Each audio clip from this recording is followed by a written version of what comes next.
ప్రత్యేకమైనటువంటి రీతిలో కొలిచేటువంటి పెద్దలు శ్రీ నరేంద్ర మోదీ గారు విచ్చేయబోతూ ఉన్నారు. అలాగే రాజకీయాల్లో మరి ఒక్కొక్క మెట్టు ఎదుగుతూ తండ్రి వారసత్వాన్ని పుణికి పుచ్చుకుని దేశ రాజకీయాల్లో తనకంటూ ఒక పేజీని లిఖించుకున్నారు దగ్గుపాటి పురంధరేశ్వరి గారు. తండ్రి వారసత్వం, భర్త అడుగుజాడలలో వెరసి రాజకీయాల్లో ఒక విజయ కెరటం. పురంధరేశ్వరి విజయేశ్వరిగా అవతారం ఎత్తి కూటమికి ఆంధ్ర రాష్ట్రంలో అద్భుత విజయాల్ని అందించాలని మనస్ఫూర్తిగా పలుకుతూ స్వాగతం పలుకుతున్నాం శ్రీమతి పురంధరేశ్వరి గారికి.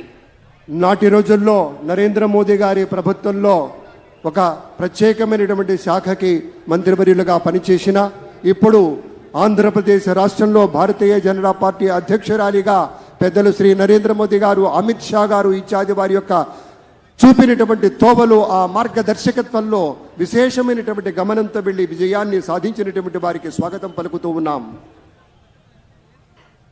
నారా భువనేశ్వరి గారికి గట్టిగా చప్పట్లతోటి ఈ వేదిక మీదకి సవినయంగా తెలుగు వారి తరపు నుంచి స్వాగత సుమాంజలు పలుకుతున్నాం.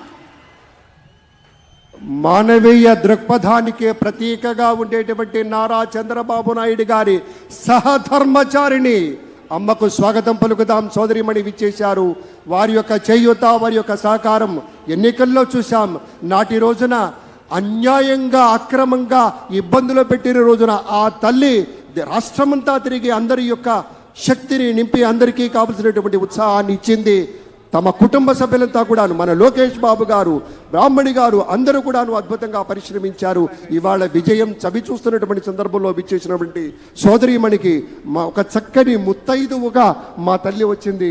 ఆ తల్లికి స్వాగతం. అదిగో మన బాలయ్య బాబు సోదరీమణితో ఆత్మీయంగా స్పర్శ గావిస్తూ ఉన్నారు. స్వాగతం, సంతోషం. ఇది ఆత్మీయ ప్రమాణ స్వీకార మహోత్సవంగా ప్రతి ఒక్కళ్ళం పరిగణిస్తున్నాం.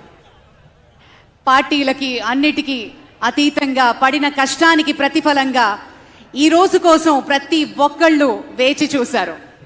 కొన్ని లక్షల గుండెలు వేగంగా కొట్టుకుంటున్న తరుణం, కొన్ని కోట్ల మంది ప్రత్యక్షంగా పరోక్షంగా వీక్షిస్తున్న క్షణం. మరికొద్ది క్షణాల్లో ఈ వేదిక మీదకి ప్రధానమంత్రి వేంచేయనున్నారు. అలాగే గవర్నర్